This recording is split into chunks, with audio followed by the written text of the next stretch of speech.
So YouTube, did some work on the bike today. This morning, woke up at 6 o'clock, went to bed at like 1. Me and my buddy were over here.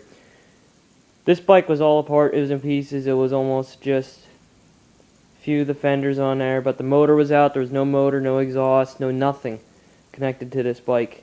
And today, last night we put it all back together, and today we did some final stuff, and we took it out, and we were out by around 7 o'clock, and it was running. It wasn't running good. It was running, well, it was running okay, but it idled like crazy. Apparently someone stuck just like a bolt inside here to block off this passageway, and then they just tightened up the cable. Well, I know, I've seen that plenty of times before. It's not the thing to do. Don't ever do that. That's actually dangerous, because especially I noticed as I was steering, it would rev up a little bit. Throttle got stuck on me twice, and it almost killed me. Especially then I realized that this kill switch, although it's hooked up, I should have tested it before I took it out for a ride. So what ended up happening is I wound up like kind of self-inflicting falling off the bike. I was squeezing the clutch and stuff. Brand new rebuilt motor and stuff, and I was luckily, since it was on its side, it was stopped giving it fuel, but that wasn't good for a brand new rebuilt motor because we were giving it almost full throttle and it's just sitting on its side, leaning out. But hey, you know, could have been worse. But I don't think it did any damage. I'm positive it didn't. It's fine. But we're still continuing braking, and I'm probably never gonna ride this thing hard. It's too wicked. It jumps right up on the pavement. I just drive it around on the pavement. Oh, by the way, that video that I made, last video of the first run video, that entire time I was in first gear, so right there, if you would have paid attention to some of my older Warrior videos, that would have been like third or fourth. So it goes to show you how much power this bike has and stuff. And it just hops up in all the gears. I'll put it into third and just get it up to rolling speed and just open up the throttle and the thing will just pop up, you know, especially on the pavement. In the grass, it doesn't really. I mean, it does in the grass, definitely, but it doesn't. It seems like it's weaker in the grass, but if you look at these tires, they're still got tread on them, but they're not. This is really worn here, as you can see the center. These are real knobby. This is what it's all supposed to look like. So I'm gonna get new tires probably, but not now. Just want to drive it around the yard, but what's the sense of having a badass bike if that's all you're going to do? I don't think the tire's 100% aligned, actually, to think now, because this chain here. But I can adjust that. There's an adjustment here. And an adjustment over here. 2 different bolts. And what I'm going to do is, you know, a lot of times when you get older used bikes, they have all different bolts. They're usually not the original bolts. Usually what I do is when I get them, I'll usually swap out all the old bolts and stuff that were switched around and stuff, and I'll put new ones in, just the right ones, and I'll even get like OEM, well, not maybe OEM bolts, but I'll go to the hardware store and get them, but I'll get ones a lot like the OEM bolts. It works much better and stuff. Same with the fenders. I just have them in there now. I didn't have the fenders on in the video, just the seat and gas tank. Put them stickers on today. Still need to paint these front fenders here. Rear fenders are painted. I just did a really light coat, as you can see. It's not a solid blob. If you go too thick, it just chips off like the front fender did. So if you just put a nice dusting on there, it won't chip. And then you just put a real light coating, a clear coat on it, and it'll seal it up. And then these are sanded and cleaned up, all the old paint.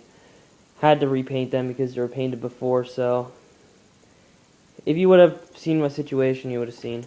But looks good. I sandblasted the left case, got all that black powder coating off there.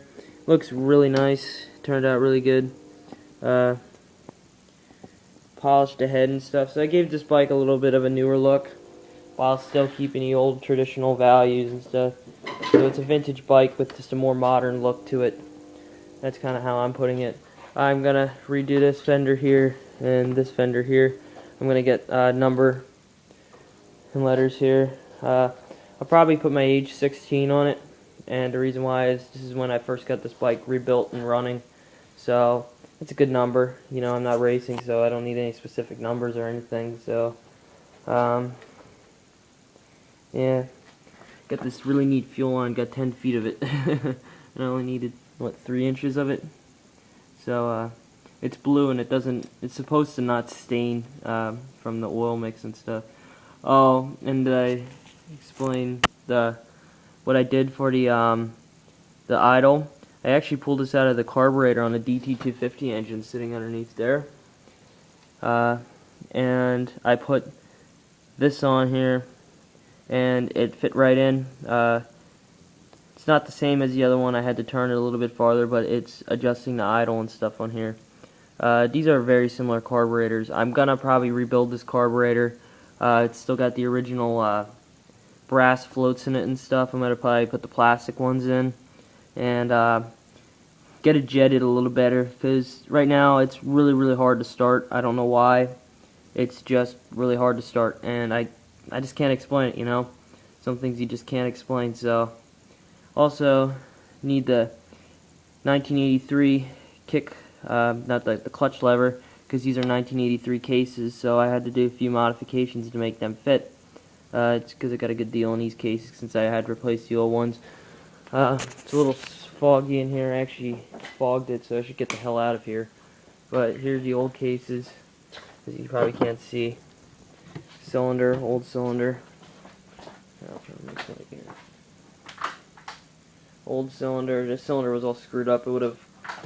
I got a better deal on that cylinder there, which was in great shape on the inside and stuff. Didn't even need a honing because it was already honed, and everything. So over Clark size tank. It's a real nice one. That little monster sticker there kind of adds a little bit of a touch to it. You know, you just need something. It just feels like it needed something there, you know. So threw that one on. But yeah, redo the front fenders. I may even replace them. Just for the plain one. The side fenders and stuff can stay painted. But these ones, if I can find a good deal on ones that aren't faded or maybe even new, for a good deal, because I know they're not too bad, I'll just replace them.